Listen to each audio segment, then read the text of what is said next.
and I thought I would share with you a talk I called Travel as a Political Act, because there's been so much discussion about what's going on in our world.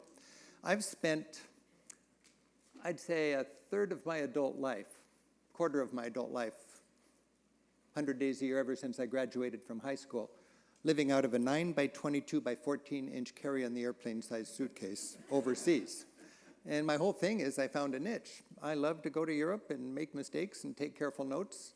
When I get ripped off, I celebrate. They don't know who they just ripped off. I'm going to learn that little scam and bring it home. And I get to share with people the lessons I've learned from my travels in a way that hopefully they can learn from my experience rather than have a better trip. And I got a good excuse to go back to Europe every year and update my material. So that's what I get to do.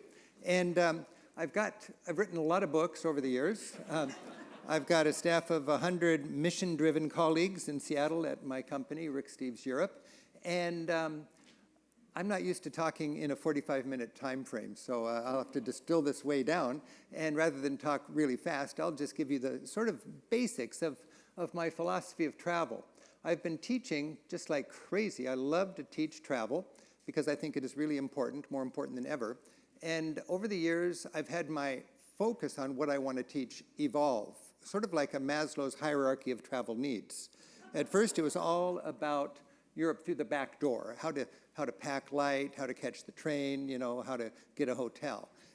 And then I thought you can just read the book for that. And so I've updated that book for the last 40 years, basically. And it's all got the obvious skills. But after that, I thought, no, I'd rather teach history and art for travelers, appreciating the culture, with this philosophy that the more you bring to your sightseeing, the more you'll understand it and the more you'll get out of it. And I just thought, that's a great thing to teach. And I was all about Europe 101, history and art for travelers. In fact, we love to make travel and art and architecture understandable. Like if you're a tour guide and you want to take people into a Gothic cathedral, why not build a Gothic cathedral out of 13 tourists first and understand about the skeletal support of Gothic architecture and why you have pointed arches instead of round arches in order to push the weight of the stone ceiling not down but out, so it doesn't need to be supported by fat walls with little tiny windows and a dark interior, Romanesque, but to point those arches up, and then the weight of the roof goes out, so you buttress it, and then you have bigger windows, lots of beautiful glass. And if you want even bigger windows, you have flying buttresses stepping back and supporting like this. And then, when that mighty arch hoists herself high above the other 12, you just feel the strength of that structure. And when you build it that way, you step into that Gothic cathedral and you get it, which is just huge to me as a travel teacher. So, I get the delight of taking my crew over to Europe. We've made all these TV shows over the years and so on. I've got 100 hours of lectures just like this, and I've got 150 TV shows, like we're shooting here, a 6-hour art series called The Art of Europe, on my website, available absolutely free anytime you want. So if you wish I was going to talk about any of that other stuff, you can go home and watch it, okay? But what I am so excited to really talk about is this notion of travel as a political act, and that's the pinnacle of that Maslow's hierarchy of needs that I was thinking about. What is the reason we travel? What is the greatest souvenir? How can we learn about our homes by leaving it and looking at our home from a distance, you see? How can we think of culture shock as not something we want to avoid, but something that's constructive? Culture shock is the growing pains of a broadening perspective. It's healthy. That's why we travel, you see. And my job as the travel teacher or the tour guide or the TV host or the guy who writes the guidebook is to curate that culture shock. It's a beautiful niche, and the results, I think, are huge. My mission with my 100 workmates in Seattle is to equip and inspire Americans to venture beyond Orlando. I say that as a joke, but it's actually quite serious. It's quite actually what I do. It's not bad to go to Orlando. Disneyland, it's cool. It's La La Land, It's not a problem if you just want to go alternate between Las Vegas and Disney World for the rest of your life. But you're not a traveler. You're not learning about the world. Travel can be transformational. And that's what I just really love. And this is a book filled with examples of how I've learned on the road. Why I agree with Muhammad, who 1400 years ago said, don't tell me how educated you are, tell me how much you've traveled. I just love that kind of a notion. So the most impactful moment in my travel days may have been on my very first trip. I was in Oslo with my parents visiting relatives in Norway. My dad was a piano tuner. He started to import pianos. So we went to Germany to see the piano factories, and then we went up to Norway to see the relatives. And I was behind the Royal Palace in Oslo with my mom and dad, and we were in this big park, Frogner Park. And my parents were just loving me. And I remember, even as a little 14-year-old egocentric character, realizing my parents compromised greatly to take me to Europe. And they had never been to Europe before. They didn't have a lot of money. This was a very important thing for them, and they took me along. And I was kind of high maintenance, and expensive. They were loving me. And then I looked out over that park, and it was just speckled, polka-dotted with other families, parents loving their kids as much as my parents loved me. And it occurred to me, oh, baby, this home is world to billions of equally important, precious little children of God. That's quite a revelation when you're 14 years old, and it stayed with me. And as I travel now, as I have a lot with my notepad out, you've got to roll down the window. You've got to connect. You don't want to just see cultural cliches on stage, that's for sure. So I've been thinking a lot about this as I give this talk around the country and as I update it with what's going around in our whole lives at home and abroad. And it occurs to me there's three kinds of travel. You can travel as a tourist, you can travel as a traveler, and you can travel as a pilgrim. And most of us travelers, we'd think, well, I'm not a tourist, I'm a traveler. It's almost a judgmental thing. Yeah, tourism is fine. Tourism is fun. And you can also travel as a traveler, which to me is learning, trying new things. And you can travel as a pilgrim, which is kind of learning the meaning of life. What are we here for? How to get close to God? How to really look at it poetically or whatever, I mean, the road can be playground, the road can be school, or the road can be church or synagogue or mosque. Now, you don't need to be a hedonist or just a monk, but you can mix it all together. And to me, in this business that I'm in, people throw around the word transformational a lot. Transformational is a serious thing, and if you travel well, I think you come home changed. To me, that is why we travel, to broaden our perspectives. And again, that's what I want to talk about now. Now, I am a tourist with no apologies. If I'm in Amsterdam, you walk down Damrak, and right there between Hooters and the Hard Rock Cafe, there's a big wooden shoe. I'll be in there. Take my photo, please, No problem. That's fun. That's fun. But my challenge, as somebody who takes this role as a travel writer seriously, is to be like the medieval jester. The king paid the jester to be annoying, to go outside of the protection of the castle, outside of the walls, hang out with the peasants in the barrio, and then come back in behind the shelter of those gates and tell the king what's going on out there. I think all of us as travelers can go out there and better understand our world and bring that broader perspective home. I have that opportunity. It makes my life much more interesting as a travel writer to do just that. Now, Europe is my beat. My favorite country is India. I love Indonesia. I love Japan. But I've spent the lion's share of my life traveling in Europe because for me that's the wading pool of world exploration. And again, I want people just to try something a little bit beyond, La La Land. There's only one travel guidebook in the United States that outsells the Rick Steves Italy book, and it is the Guide to Disney World.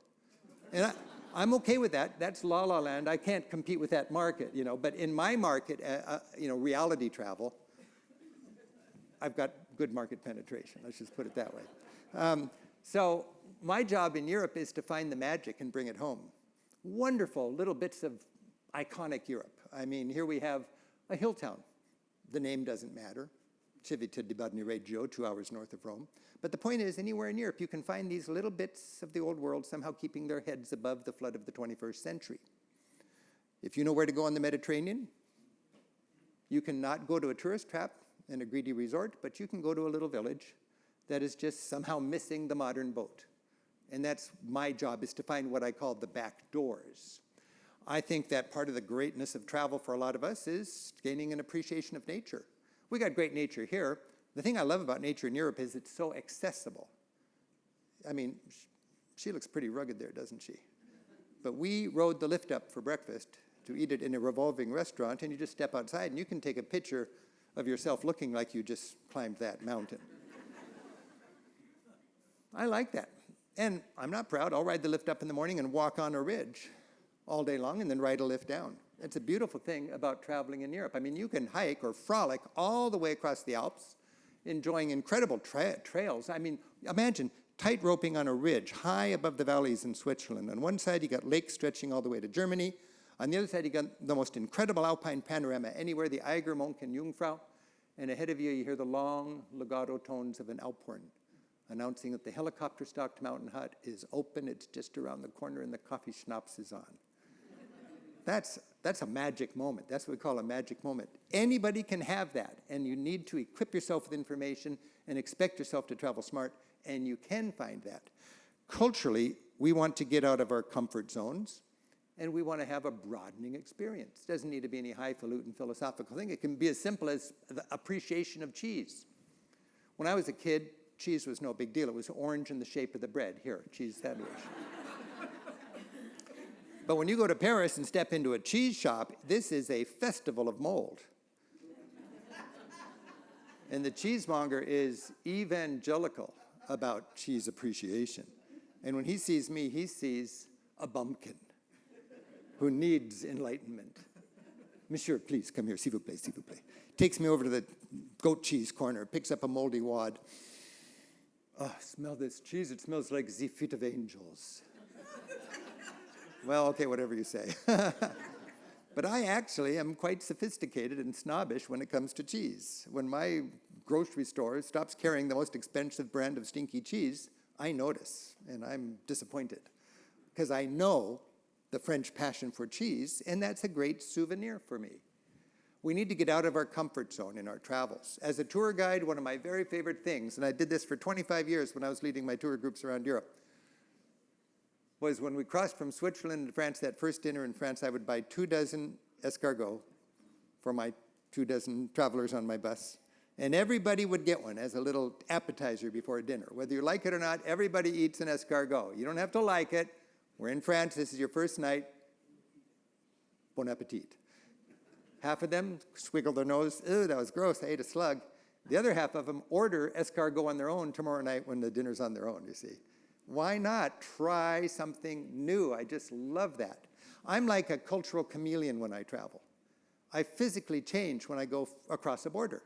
I don't care about chocolate like a lot of people do, unless I'm in Belgium, and then I'm serious about chocolate, because that's where the best chocolate is, and I want to be into chocolate. I want to get to know this chocolatier whose family is beloved in this little town, who's brought that community the finest chocolate, arguably in all of Europe, you know. And she's so excited that an American traveler has stepped in here, and you can do some sampling and buy a little mixed box. That's great travel. I can never remember working all day long in Seattle and going home and craving a nice cloudy glass of ouzo. I don't even like the taste of ouzo in this hemisphere. But I will not let a sun go down on a Greek island without a nice cloudy glass of ouzo. It's just right there. It is wrong there for you to ask for your favorite cocktail. It is right for you to look around, what's everybody drinking? Oh, it's ouzo, you know? That's travel. I've never ordered a beer in Tuscany. I know how to say, vino rosso corposo, por favor. Red wine, full-bodied, please. You see, I don't speak many words, but I know the key words. I've never ordered a glass of wine in the Czech Republic that I can remember. Why would you drink wine in the country with the best beer, the birthplace of Pilsner, you know? So it just hits the table like water does in our culture, and that's what you go with. So you want to be a temporary local in your travels. The mark of a good traveler is how many people do they meet, anywhere you travel. Not how many cultural cliches can you see on stage with a room full of tourists who are going back to the hotel to talk to other Americans, but how do you immerse yourself in those cultures? Meeting people, real people. Well, the low-hanging fruit of that in Europe is the paseo, the passeggiata, right? The strolling. When I come into a new hotel, the first thing I ask is, how do I get on the internet? The second thing I ask is, where do the people stroll? Circle it on the map. please. And that's where I am. And that's really more important to me than the sights that everybody is hell-bent on seeing in that town. To be out there making the scene with the people.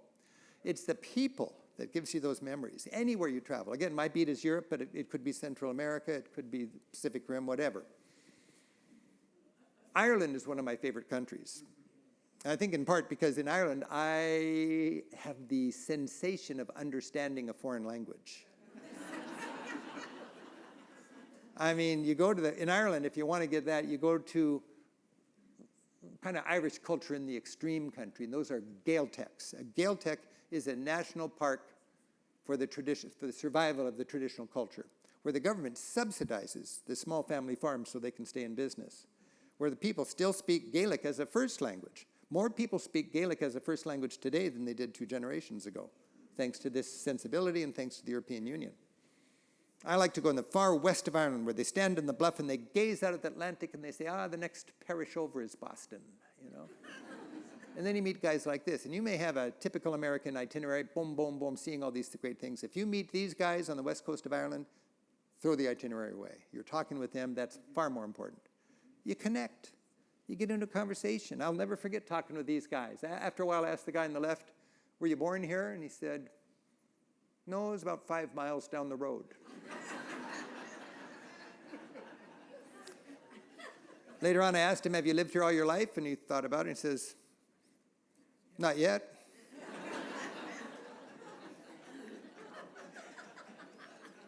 It's so important to meet real people who don't see you as a walking dollar sign. If all you meet is people positioned to make money off of tourists, it's better than nothing, but it's not ideal. I was researching, I'm sorry for the light that's spilling onto the screen. I don't know if there's any way to cut down on this light, but that'd be nice. I was researching on the Italian Riviera, and in my book is this little abbey or monastery up in the hills.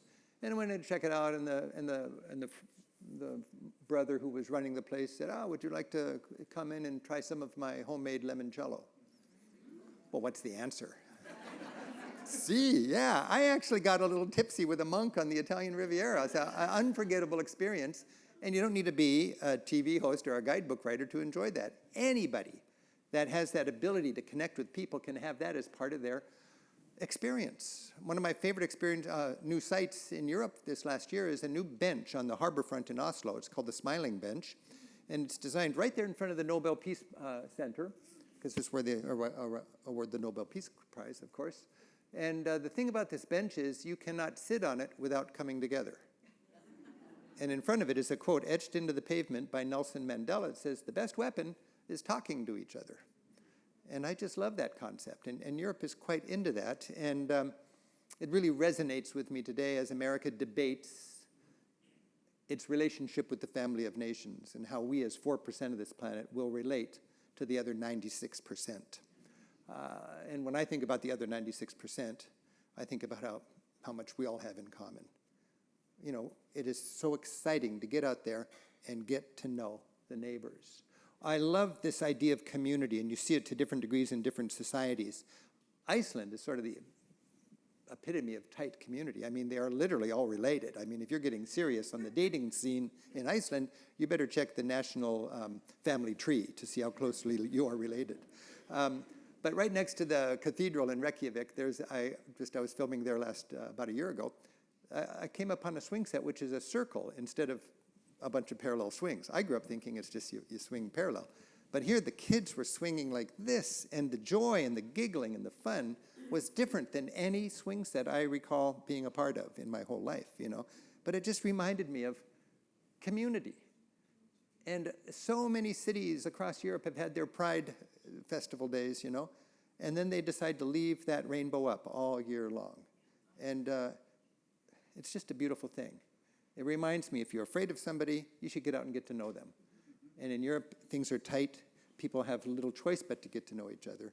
And when you live in a society where you can stretch out and you can isolate yourself and have a big sort, you can surround yourself with people who celebrate Christmas just like you do and feel like you're the norm. I love this opportunity in travel to scramble that up. I love the sort of the realization that Everybody's got their own 4th of July. In Switzerland, it's August 1st. It's May 7. In Norway, May 17. In France, of course, 10 days after ours, Bastille Day. And I love to be on the streets of those countries when they're celebrating their day. I've got a symphony that I host all around the United States. I go to cities doing this thing called the Symphonic Journey. And I get to stand on stage and be the tour guide with the symphony. And then we visit 7 different countries with great national celebration kind of anthems by, beloved composers from each of those cultures from the Romantic era, the 19th century. And it's just an exercise on thinking about how we love John Philip Sousa or Aaron Copland, and then going to Norway and realizing they don't even know who Aaron Copland is, but they love Edvard Grieg. And then you go to the Czech Republic, and they're all over Smetana. And then you go to Vienna, and it's the Strauss Waltz, you see. And it's a beautiful exercise to go around and just remember different people have their own John Philip Sousas. This sort of celebration of other cultures is a beautiful thing. And when we do that, we remember that we have the American dream. I may have been raised thinking that's the best dream, but it's not. It's just one dream. I am so glad my Norwegian relatives have their own dream, and my Bulgarian friends have their own dream, and my friends in Sri Lanka, these Sri Lankans have their own dream. And that's nothing to insult our dream. It's just a reality that I think we should not find offensive, but that we should enjoy and celebrate. Europe is really good at celebrating its regional heritage. And one thing I love about the European Union is that it favors not political lines drawn after a war, which ignore ethnic realities, but in the European Union, they fund and they support and subsidize and celebrate ethnic regions. It's just all over, everywhere you go in Europe, you find that the little languages and the little ethnic groups are getting a boost right now because of that modern sensibility, which is really good for the fabric of those communities. And you also find those communities working into their festival schedule ways to celebrate their culture. There's a beautiful festival in northern Italy that I love where every summer they have this festival where the older kids teach the younger kids how to make a good ravioli, just like Grandma made, And I love that. It makes me think of how my grandma gave me a krumkaka iron in a sort of a ritualistic way. That's the beloved little cookie that they make in Norway that everybody just goes crazy over. And she knew that she was going to be gone, and she wanted that tradition carried on in faraway Seattle. We can be tuned into that in our travels. We can go to communities that eagerly, willingly spend more than what they need to buy their bread from the person who made it. In the United States, we strive to have a big freezer in the refrigerator, so we only have to go to the big box store every other week, In Europe, they do the opposite. They strive to have a little refrigerator under the sink, so they have to go to the market every morning and connect with their neighbors. It's a challenge for us in our society now, because the more we go forward, the less we're connected with each other. As a tour guide and a travel writer, I'd like to concern myself with this ethnocentrism challenge and chronocentrism challenge. Most of us know all about ethnocentrism. What's an ugly American? It's not a bad person, it's just a person who's ethnocentric, who thinks America is the norm and everybody wants to be like us, Ethnocentric. When you travel, you realize we're not the norm. This is this kind of thing, to get a broader understanding. And then I'm a historian as well. That's what I studied in school, was European history. And that gives me this opportunity to look at chronocentrism. When I'm making a TV show or leading a group around Europe or writing a book, I would like my people to appreciate the importance of this or that development in the story of European culture, not through the sensibilities of a 2025 politically correct American, but from somebody who was living 300 years ago when that happened. What was going on 500 years ago?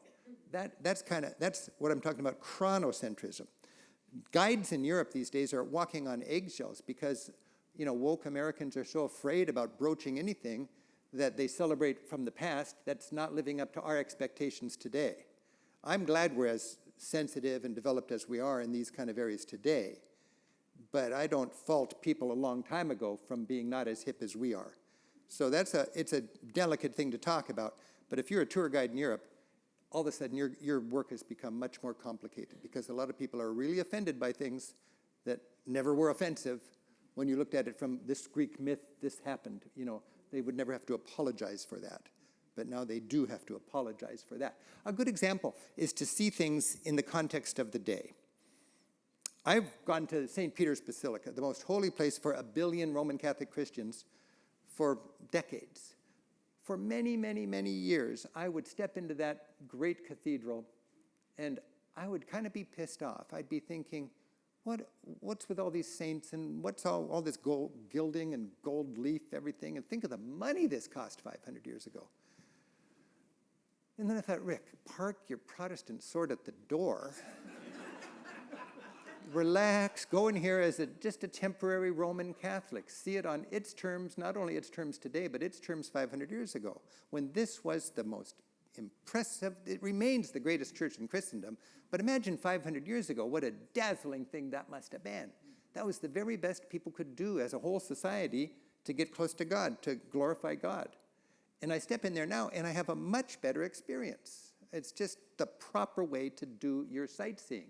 And then you need to know what you're looking at. You need to know the language of the age. Who's the guy all over that church with a bushy beard holding the keys? What's the name of this place again? Oh, St. Peter's Basilica. I get it. This is St. Peter. And then you stand under that 100-foot tall dome, the greatest dome ever built. Peter's tomb is right there. You got Michelangelo's dome above you. And then way up there you see 6-foot tall letters in Latin that say, "You are Peter, and upon this rock I will build my church." It's so important to understand what you're looking at. Peter was executed in a Roman chariot racecourse just out front. That obelisk on the Piazza San Pedro, that was there before the church. Peter saw that on the day he died. And his followers took him up to that little humble graveyard on the Vatican Hill, buried him there. For 300 years, his followers would gather there and do their worshiping. And then in 312, Emperor Constantine became a Christian. Overnight, you can worship in the open there. They built a massive church there. 1,200 years later, Michelangelo was part of building an even grander church. This context, you see the context I'm talking about? You don't need to be a sophisticate, you don't need to be a scholar, but if you just have that basis to appreciate what you're looking at, your sightseeing experience is double. I think it's transformational. I love using Europe as a playground or a classroom for understanding our culture vis-a-vis their culture. And it's been really interesting lately with this rise of populism and far-right political forces. It's not just in our country, it's all over Western democracies. And when I look at this photograph here, this is Munich, early 1930s. And there's a guy who's got charisma, and he knows how to say big lies over and over and over until people believe him. He makes very easy solutions to difficult problems. He capitalizes on people's fear. He belittles the press, those clowns in the back of the room. People are confused about what is the truth. He demoralizes higher education. It's like he's reading out of a recipe book on how to derail a democracy. He has these big rallies. He's got enemies from abroad that he can force everybody's frustrations on. He's got an angry base. He's got corporations that see him as good for business, that fund him. It's remarkable how Franco, how Mussolini, how Hitler came to power. It's a recipe book. I made a 1-hour TV show on public television called Lessons from European Fascism. If you get a chance to watch that, please do. It's so, sadly, so thought-provoking. But when you go to Berlin,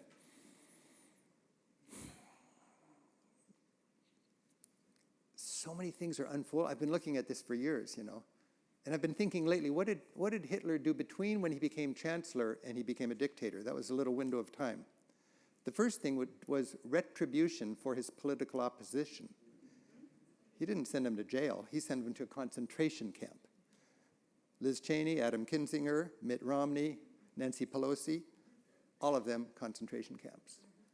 The first inmates of concentration camps were not Jews. They were Hitler's political opposition, who refused to kiss his ring, who refused to wear the right color jacket, and who refused to do the salute. This monument here in front of the Parliament building is kind of low-key, but it's 48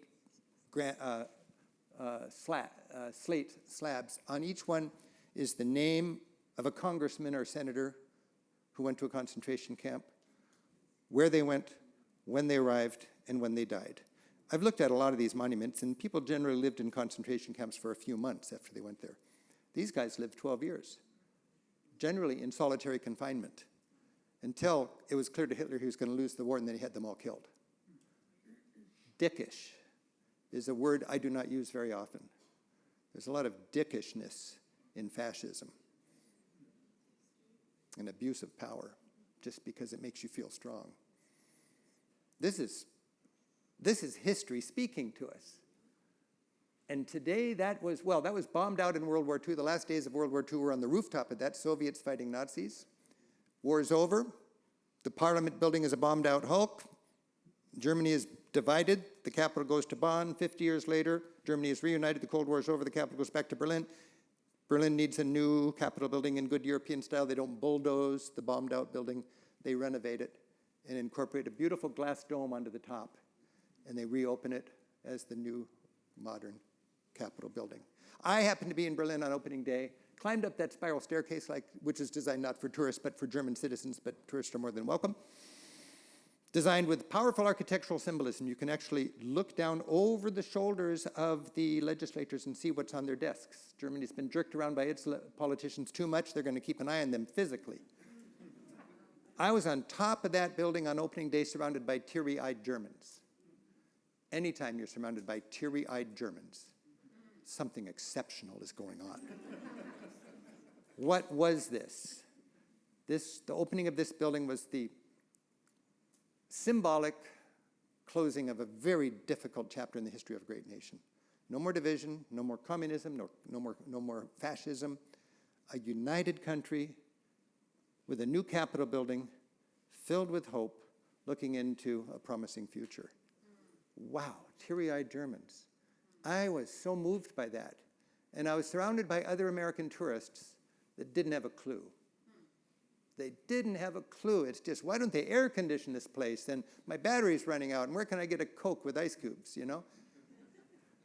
And I remember thinking, I'm living in a dumbed-down society. I don't want to live in a dumbed-down society. But I know there's powerful forces in our society that would find it more profitable, really convenient if we're all just dumbed down and simple-minded about important issues.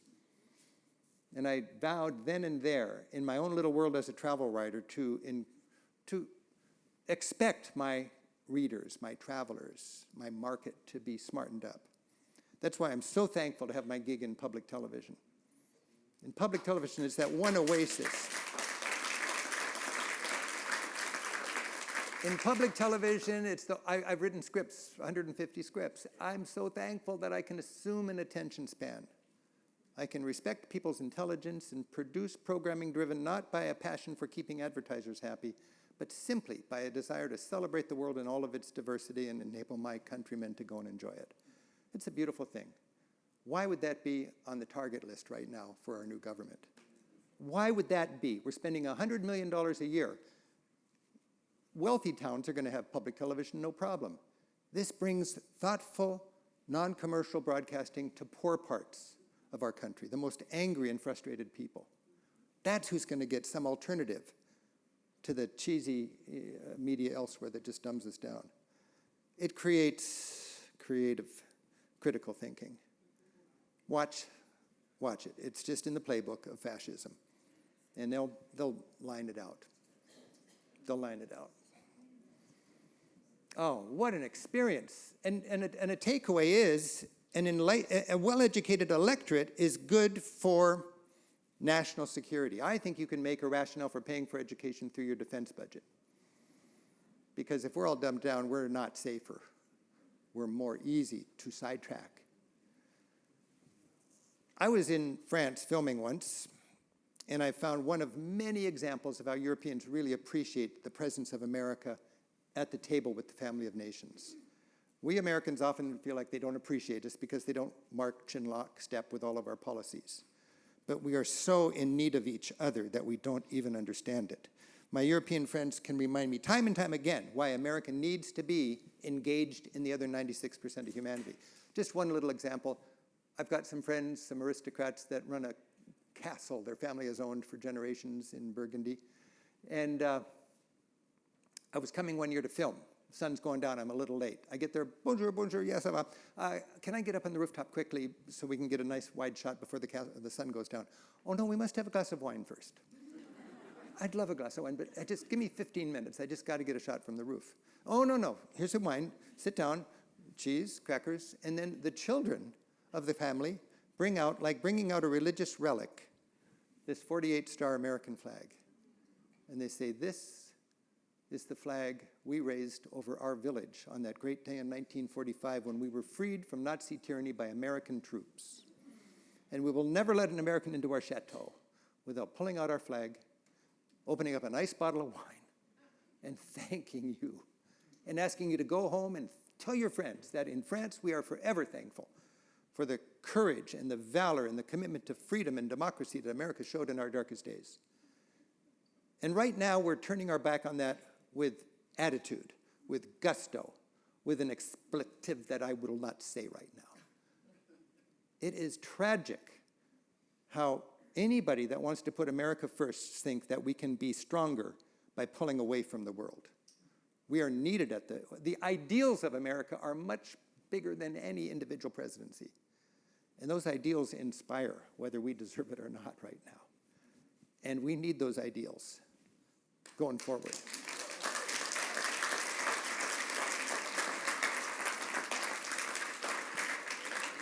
In your travels, you realize that everybody's got challenges generally we're not aware of. I love this idea that when we travel, we gain an appreciation that everybody has baggage. Everybody has, difficulties. One of my favorite things is take a group around Turkey. In eastern Turkey, there's really no famous sites. You're just in the shadow of Mount Ararat. I'm with a bus of 20 Americans, and I've got my tour guide with us, and we're looking for stuff to see and do. And there we find a stadium filled with Turkish high schoolers. Oh, stop the bus, go in, what's happening? They're having a rally. Everybody's thrusting their fist up in the air and singing, "We are a secular nation. We are a secular nation." And I asked my guide, what's going on? Don't they like God here? Oh no, we love God, but considering the rising tide of Islamic fundamentalism just over the border to our east, we're having a pep rally for pluralism. This is a rally for the separation, the fragile and precious separation of mosque and state. A high school group in eastern Turkey having a pep rally for the separation of mosque and state. I would never have thought about that. But that happens time and time again when you travel around. You see there's exciting things and exciting challenges that are being dealt with, and we are not the norm. I love that. I mean, this is a man I met in Afghanistan a long time ago, and I was backpacking back on the hippie trail, and I was just sitting at the cafeteria where all the backpackers are, and he sat down next to me, and he said, "Can I join you?" I said, "You already have." And he said, "Are you an American?" I said, "Yeah." He said, "Well, I'm a professor here in Afghanistan, and I want you to know that a third of the people on this planet eat with spoons and fork like you do. A third of the people eat with chopsticks, and a third of the people eat with their fingers like I do. And we're all civilized just the same. We're all civilized just the same." He had a chip on his shoulder, I thought. Every day he has lunch with a stupid tourist and tells them that, you eat with a spoon and fork, and I use my fingers for what God meant them to be used for, to nourish myself. It's very organic. It's very connected with my whole world, I love that. And those are the kind of experiences you have when you get out. I should mention that's just yesterday this book was released. It's called On the Hippie Trail. And the story of this guy is just one of 200 pages of experiences like that I had. This book is, it was written, probably can't see it from here, but it's a handwritten journal of mine before I was a travel writer. When I was 23 years old, 60,000 words. And I rediscovered it during COVID. And I've got beautiful photographs. And it was the trip to go on back when the Beatles were visiting the Maharishi in India, So I've got a bunch of them in the bookstore, and I've autographed them all if you're interested in that. You'll be the first kid on the block with that book, I can promise you that. It just got out yesterday. But that's the kind of challenge that you're confronted as a traveler, which I just love. I love the thought of getting to know your enemy, Where have my very most impactful travels been? Generally places I'm not supposed to go. Nicaragua, back in the day, Cuba, Palestine, Iran. These are all the chapters in this. Let me advertise that. And then there's about 20 of these left in the bookstore.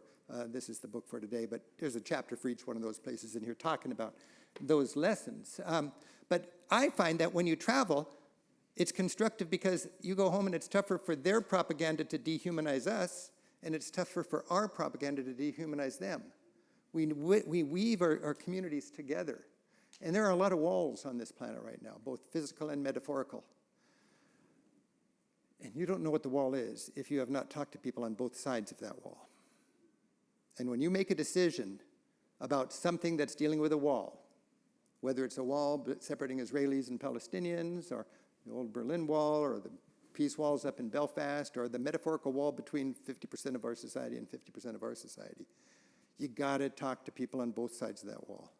And if you're consuming media, which is a real challenge in the Holy Land for caring Americans, who controls that media that shapes your perspective? My perspective is shaped by travel there and talking to people on both sides of that wall. I think that's really important. Talk to good Israelis and talk to good Palestinians, and then make up your own mind. We're sorely lacking in that these days. I went to Iran because, well, my friends asked me, why are you going to Iran with your TV crew? And my first thought was, well, it's good style to know people before you kill them, before you drop bombs on them. Because we were just bombing Baghdad, and I thought Tehran will be next, very likely. And I know you got to kill people. I know innocent people have to die in the rough and tumble arena of foreign policy. But I'm an American taxpayer, and I'm keenly aware of the fact, because of that for every bomb that falls and every bullet that flies has my name on it. And I cannot just wash my hands of responsibility for that. I want to know, what is the story? As a journalist and a travel writer and a TV host, I can work in that direction by taking my crew to Iran like I did, or to the Holy Land like I did, and bring home just a broad context. Not making a case for this or that, but just the value of travel, to talk to people. Going to Iran, I was afraid to go to Iran. We almost left our big camera in Greece and took the little sneak camera in with us. Thank goodness I was courageous enough to bring the big camera in. I've never been received so warmly on the streets of any place I've ever traveled. I mean, this is Tehran. Look at it, 8-story tall propaganda mural that says, "Down with the USA." A flag. The stripes are dropping bombs, the stars are skulls. Walking under that, for me as an American on that sidewalk, awkward. Was I angry? Well, at first I felt like I should be angry, but then I realized that was painted before any of the people on the street were born. And they live in a theocracy, and they can't change that. Later, I was caught in a traffic jam in that street. Lots of traffic jams in Tehran. It was just silent. We're just sitting there, and the man in the next car says this to my driver, "Roll down your window." I'll never forget, he handed over a bouquet of flowers, and he says, "Give this to the foreigner in your back seat and apologize for our traffic." I don't know about where you live, but where I live in Seattle, that never happens.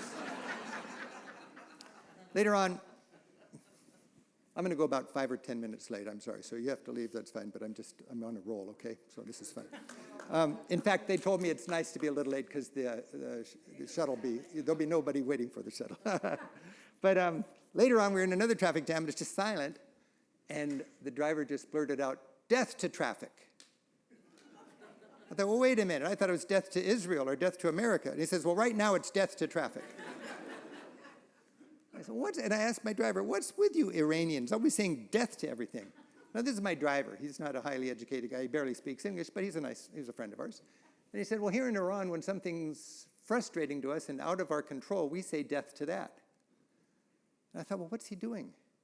It's a crude translation of the word damn. Death to that. Do we ever say damn? Have I ever said damn those teenagers? Well, yeah, sure I have. Now, do I really want them to die and burn in hell like I just said? No, it's after midnight. Turn down the music. Damn those teenagers, you know? Death to election fraud. You know, death to the weather. I don't know.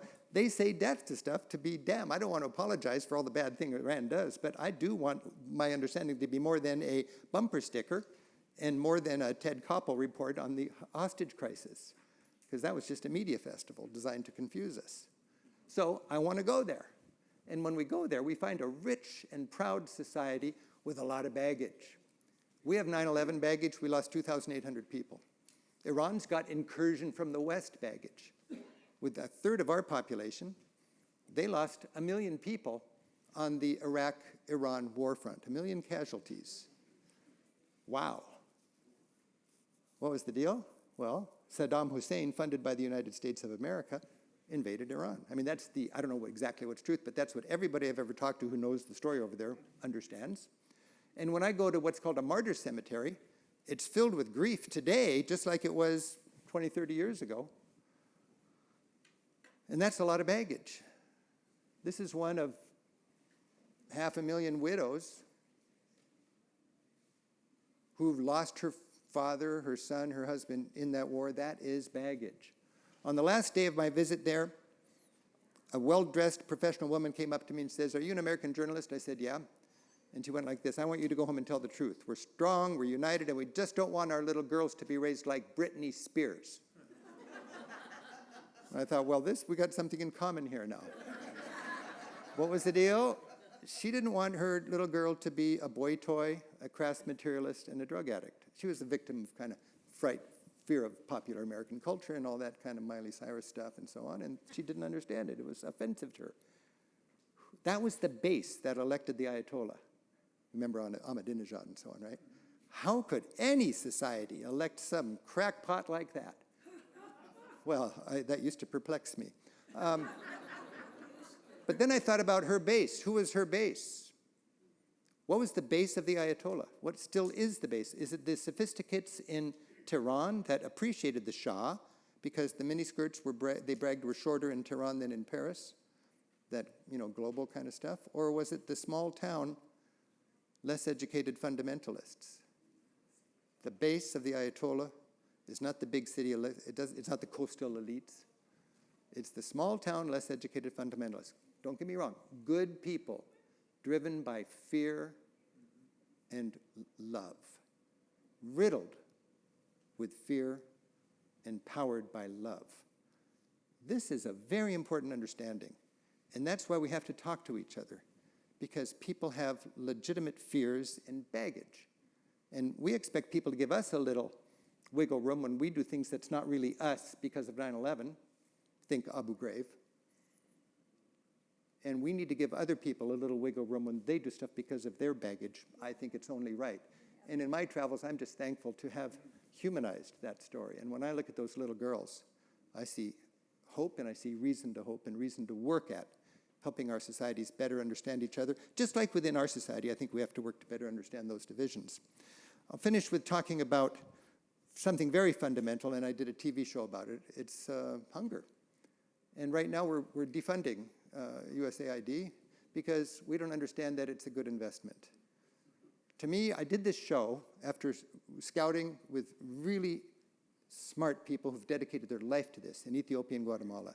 It's the most important hour I've ever produced on public television. You can watch it anytime you want for free on the PBS app or on my website. But I'm so tuned into the fact that half of humanity, 4 billion people, is trying to live on $5 a day. And that's okay. There's hope there. But 10% of humanity is trying to live on $2 a day, what the United Nations calls extreme poverty. That's not okay. That's what a rich and powerful country like us could overturn.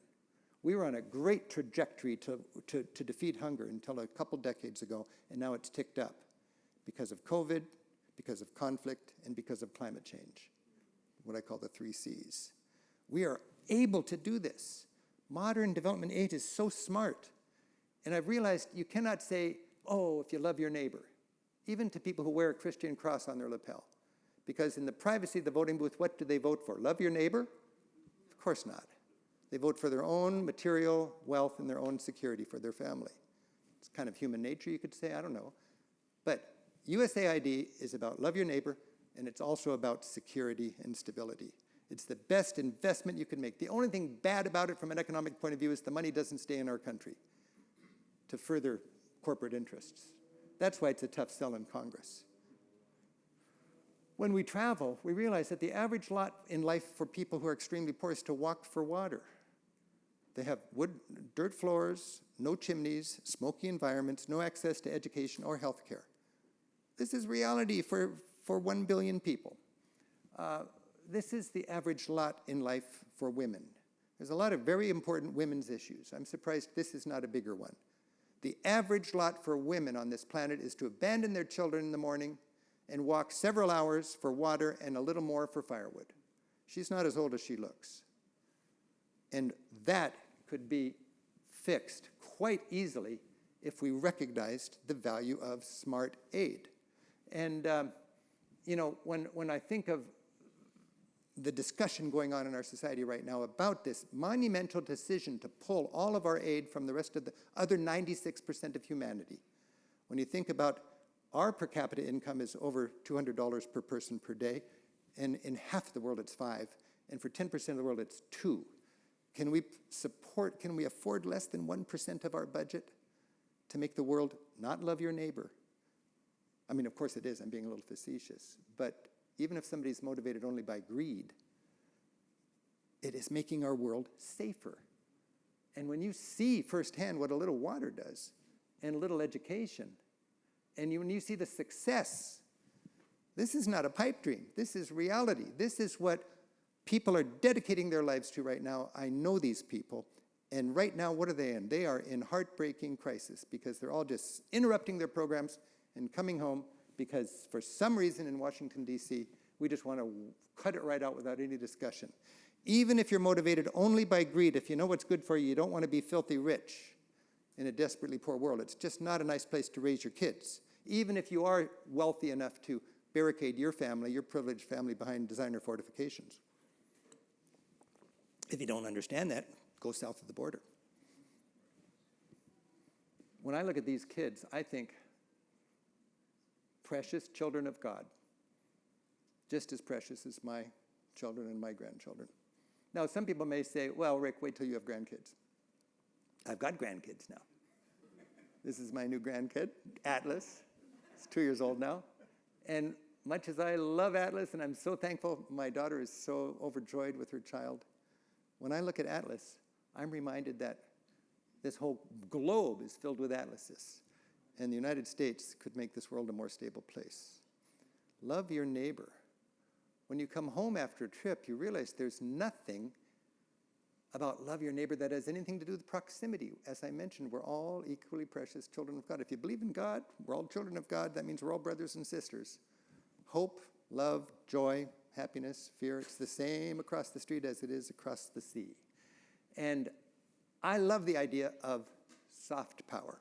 I was just talking to General Petraeus today about soft power, to factor that in along with a lot of hard power. And he said, as long as we have a stable world, it's a good investment. The question is, what comes first, the stable world or the investment? That's a complicated issue. But I know that one extra soldier, we need soldiers overseas, but every incremental soldier costs $1 million a year.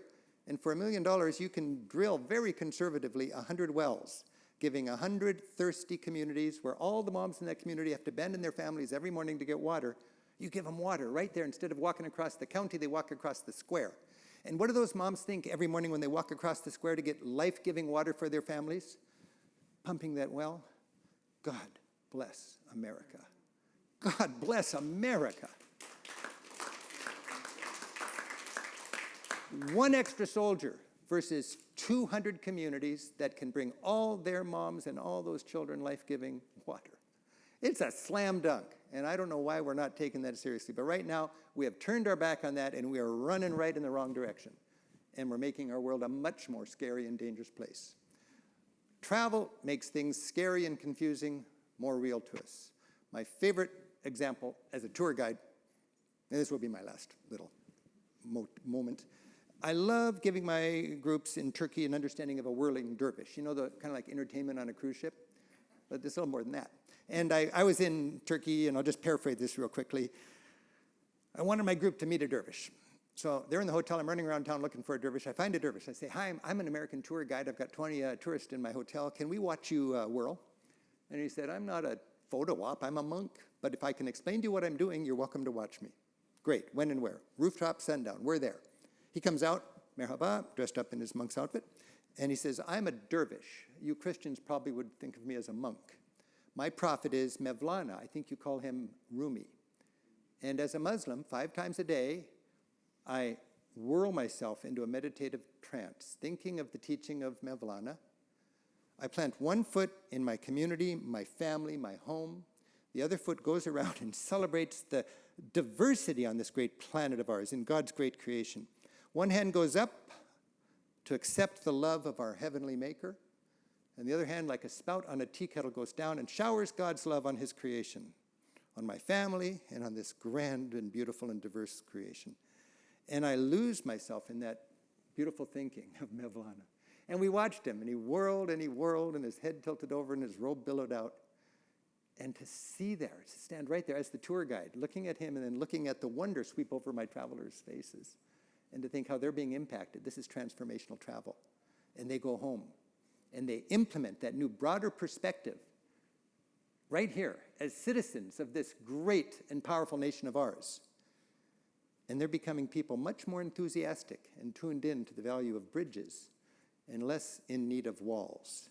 And the irony is, the people who want walls are the ones that are so afraid of our long-term security. And walls are the last thing you want on this complicated world to be secure. We need bridges. The challenges that will confront us in the future will be blind to walls. And they will need good governance, an embrace of science, an appreciation of the fragility of our environment, and nations working together, not in a win-lose way, but in a win-win way. It can be done. And we're at a transition point right now here in this society of ours. And I'm just so thankful for the value of travel and thoughtful citizens and the constructive, beautiful results of a gathering like this where everybody can get together of all different lines of thinking and homes and leave from here inspired by the things they pick up. It's been great to be here part of this festival, and happy travels.